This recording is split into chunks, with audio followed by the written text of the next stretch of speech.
Hi everyone, and welcome to the lesson on the ideal gas law. So this is it. This is the ideal gas law. PV equals nRT. What those letters represent is P is the pressure, usually used in atmospheres. V is the volume, usually in liters. N is the number of gas particles in the collection of gases that we're talking about. That's usually stated in moles. R is the gas constant, and that's in liters times atmospheres divided by moles times Kelvin. And in these units, it's 0.08206 liters times atmospheres divided by moles times Kelvin. And then last, the temperature is in Kelvin, and that's really important. We can only use Kelvin temperatures in the ideal gas law, always, only Kelvin. No Celsius, no Fahrenheit. It has to be a temperature scale that has a true 0 point. Okay, so that gives us the ideal gas law. We can, if we know four of the, R is constant, so there are 4 variables. So if we know 3 of the other variables, we can solve for 1. So for example, if you knew volume, number of moles, and temperature, you could solve for pressure, etc. There's one just kind of caveat we want to mention at this point is this idea of STP. So you'll hear this referred to in a lot of your problems, and STP stands for standard temperature and pressure. So what that is it helps chemists to have a standard set of conditions that we do experiments at, so that we know if I'm going to do an experiment here in Fresno and you're going to do one across the continent in Boston, or someone's going to do one in Europe, that we can sort of compare. So we have this default temperature and pressure that we'll sort of all agree to do our gas experiments at, unless we have some really good reason to do them otherwise. And then we can compare our results pretty easily, and we can determine constant values at that temperature and other things along the way. So for gases, that temperature is 0 degrees Celsius exactly, which would be 273.15 in Kelvin, which is what we need to use in the ideal gas law. And the pressure is exactly 1 atmosphere. So whenever you see STP, that's just shorthand of telling you that we're doing it at the standard conditions, which is 273.15 Kelvin and 1 atmosphere of pressure.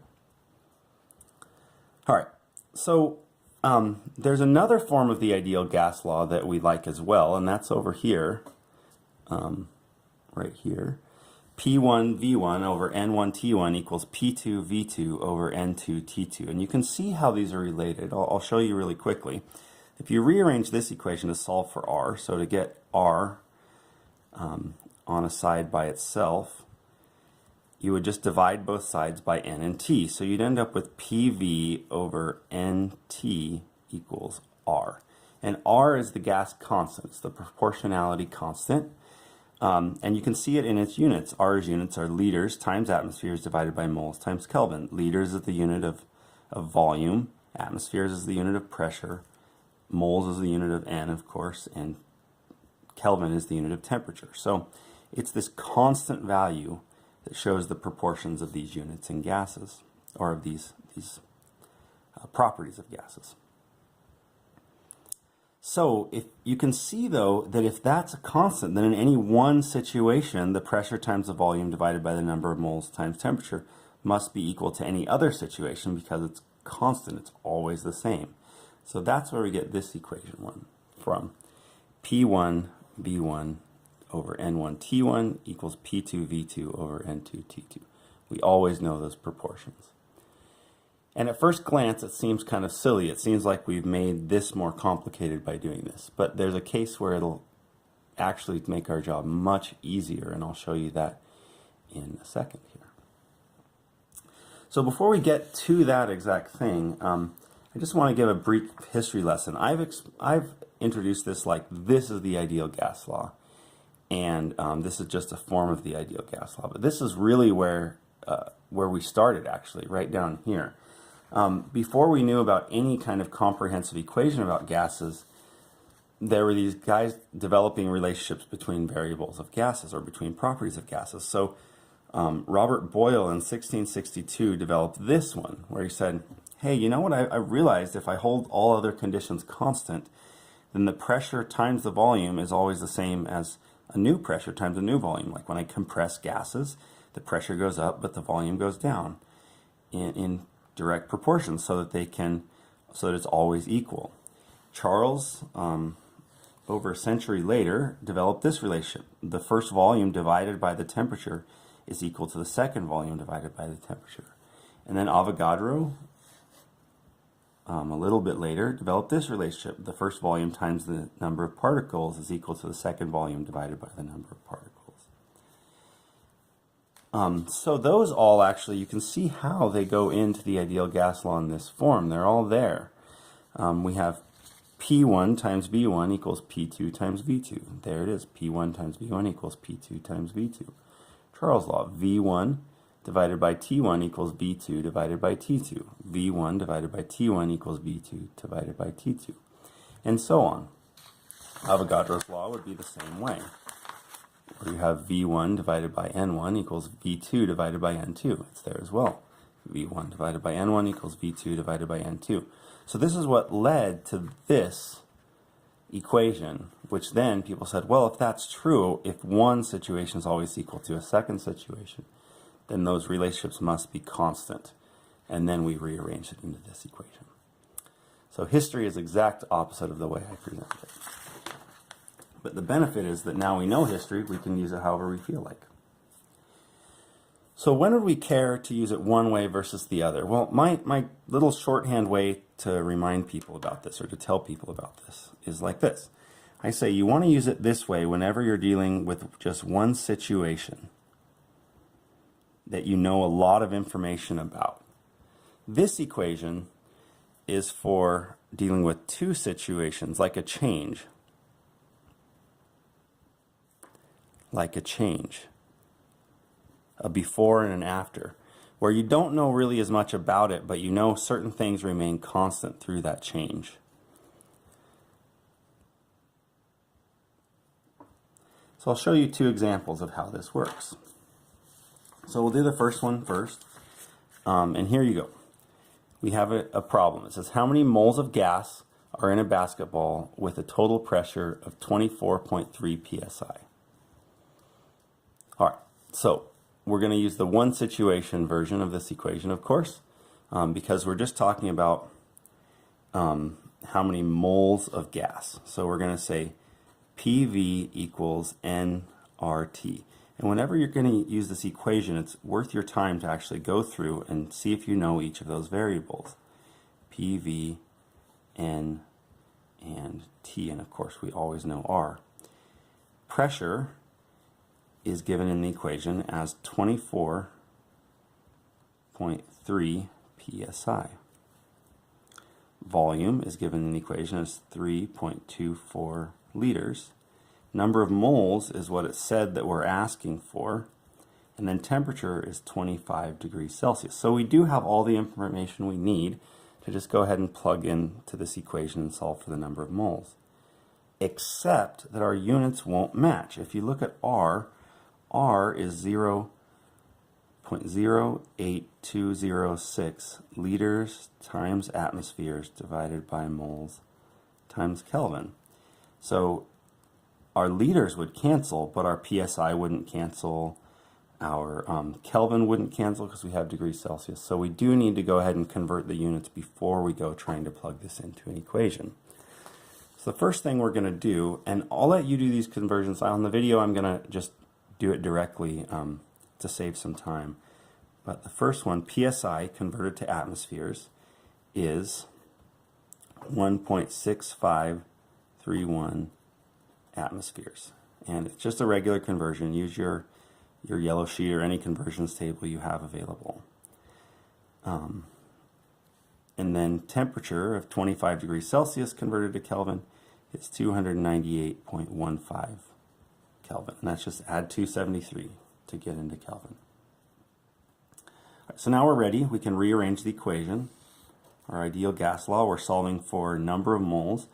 So we get N equals PV over RT. So algebra here is really simple. We're solving for N, so we just divide both sides by RT. So essentially anything on one side that we don't want, we just move it to the bottom of the other side. Really straightforward. And then we just plug in each variable. The pressure, 1.6531 atmospheres, times the volume, 3.24 liters, divided by R, 0.08, moving off the bottom of the page, 0.08206 liters times atmospheres divided by moles times Kelvin, times the temperature, 298.15 Kelvin. So atmospheres cancel, Kelvin, temperature cancels, liters cancel, and we end up with moles, which are on a fraction on the bottom of a fraction. So invert and multiply, and we'll end up with just regular old moles. So our answer ends up being 0.219 moles. And you can just literally plug that into your calculator. This times this divided by this and divided by that. Should give you 0.219 moles. And we've answered our question. That's an example of how you would use the first form of the ideal gas law. Here's an example of how you would use the second form. So we said it's when you have two situations, like before and after a change. So we'll read this question really quick and think about it. A 0.225 mole sample of helium has a volume of 4.65 liters. How many moles must be added to give 6.48 liters? So notice we have an initial volume, and then we want it to change and get to a final volume. So this is how we know we would be using this equation. But there's not that much information in here. So you couldn't really do this problem with this equation because you don't know anything about the temperature and pressure, except this little caveat here. Assume constant temperature and pressure. So in this case, that means the pressure and temperature will not change. The pressure here is the same as that pressure. The temperature here is the same as that temperature. And because of that, they can drop right out of the equation. So instead of P1 V1 over N1 T1 equals P2 V2 over N2 T2, we can just eliminate pressure and temperature from the discussion. And we get V1 over N1 equals V2 over N2. V1 over N1 equals V2 over N2. Then we need to go through the same sort of checks. What are we trying to solve for?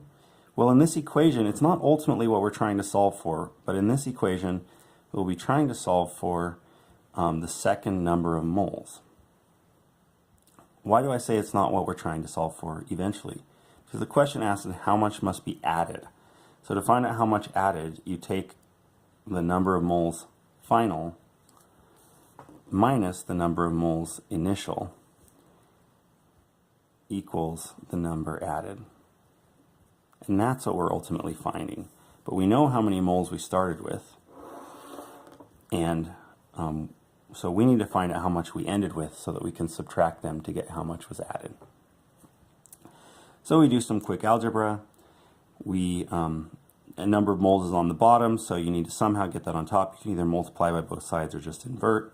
And you end up with N2 is equal to N1 over V1 times V2. You can just plug in now I'll move this up. N2 equals N1 is 0.225 moles times V2, 6.48 liters, divided by V1, 4.65 liters. And after our liters cancel, we end up getting the number of moles out, and the number of moles should be 0.314 moles. So now if we take 0.314 moles that we ended with, and subtract the 0.225 moles that we had at the beginning. Then to get to that final volume, we need to have added 0.089 moles of gas. And that's it. So this is how you use an equation where you're comparing two situations. Remember, you're looking at two situations where there's a change, and you need to know that something is held constant so that you can eliminate those variables from the equation and reduce it to a simpler equation. One last just note is that this law, what we derived, V1 over N1 equals V2 over N2 here, is Avogadro's law. V1 over N1 equals V2 over N2. So we're not using a new equation here. This equation just helps you memorize all of these other equations that were derived in history. Thank you very much for watching.